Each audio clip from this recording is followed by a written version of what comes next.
Hi, my friend, Sam Villa here, Redken Global Artistic Ambassador. Today I want to share with you a really great technique to create a razored edge of texture inside the top area or wherever you really want it. And there's two ways that we're going to do this working with a razor. So let's get started.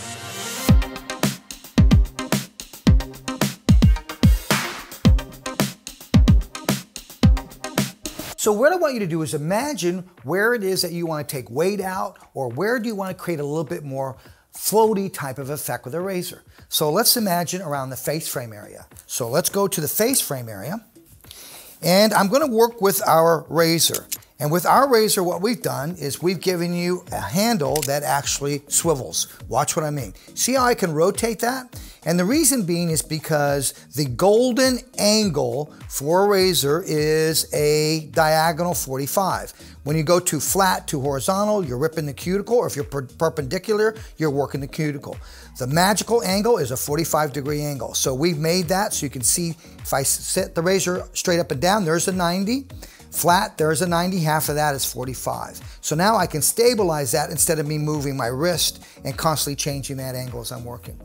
Now I'm going to approach this with a rule of, I'm actually going to break the rule of using a razor on dry hair. Now allow me to set this up for you.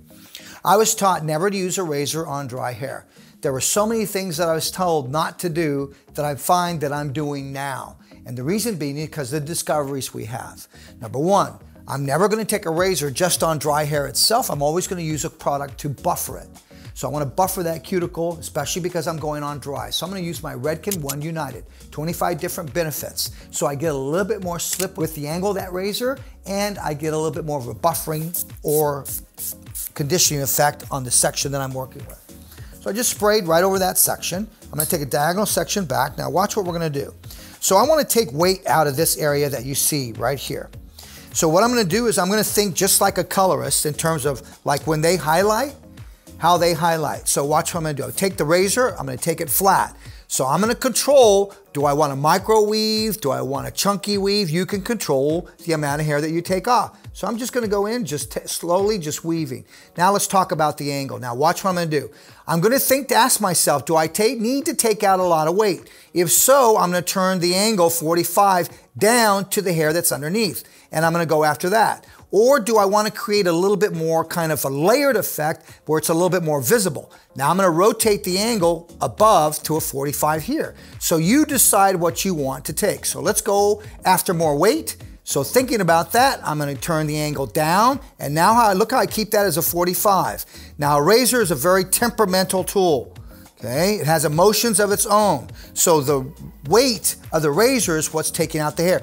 This grip is not tight. Look at my thumb, it's very, very soft. So I'm letting the weight of the razor actually take care of it. And because of the angle, I'll go in and get a nice, beautiful effect in terms of how I'm layering this. Now watch how the weight has been taken out of that section. So let's go to the opposite side and take a look at it again on the opposite side. So it's just a matter of just weaving. Rather than me going in and using the whole razor, I'm actually changing the whole entire silhouette. Let's just go in there and think of it more of extracting weight. But what you're going to do is give this hair that's a texture of being very stiff, very broomstick-like, you're giving it more of a softer, pliable texture. So just weave. You control what you want to weave, just like a highlight. Remember, I'm rotating down to a 45. Now just glide, just easily glide. Let the razor do the work for you. Visually see how much weight you want to take out and slide out, and now you've taken out a lot of weight. Okay, let's go to another area now. Let's go a section above that. So let's say I wanted to incorporate more layers into this. See, I've got these layers floating on top of this length. So if I want to incorporate and I say I need a little bit more volume, I need a little bit more lift, or I want to have a little bit more movement when I tickle that hair, then I want you to come through, take a section. Okay, Sam, do you find taking a diagonal section works great with this? I do. The reason being, diagonal is going to fall softer. What I don't want to do is horizontal. Remember, when I go horizontal, even though you're working with a rate, you're building that weight. So think about what it is that you want to. I want this just to fall back, and I want to fall very soft. So I'm going diagonal. Now watch this time. Okay, let's go through. Let's weave just like a highlight. Think about just like a highlight. Okay, now watch how I'm going to come through, and first thing I need to be aware of is product is not an option, it is a necessity.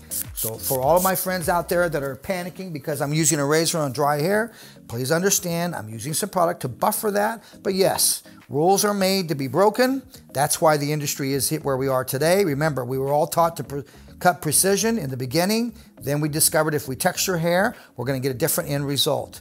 So learn to really change the way you do things. Now, what's most important when we do this, Sam? Where you turn the angle is where the cutting is going to start. So watch. I don't want to float back here and turn the angle here. Look at where I'm going after. I'm going after the hair that I weave. So see that top? So don't start there. I'm going to bring this and slide back down without cutting hair. That's about the length that I'm looking for. Now watch how I'll just take that and I just come through 45, angling that up. So now I'm going after that top hair and I'm releasing more of that weight on the top so I get a little bit more frothiness and movement in that top area. Let's take a look at it again on the opposite side. So we're showing you two different ways in which to weave and cut with a razor, okay? So once again, product. Let's come through, let's weave. Keep the blade flat so that you can weave.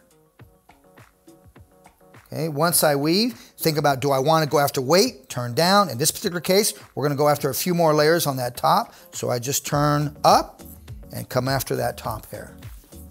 By weaving it, it just makes it really seamless. Now you could do this in the crown area. So if I've got a client that wants more volume in the crown area, watch how I'll come through, take a section, okay? And now let's go through and let's weave. Okay, so I'm gonna place short hair underneath all this weight, so I turned 45 up.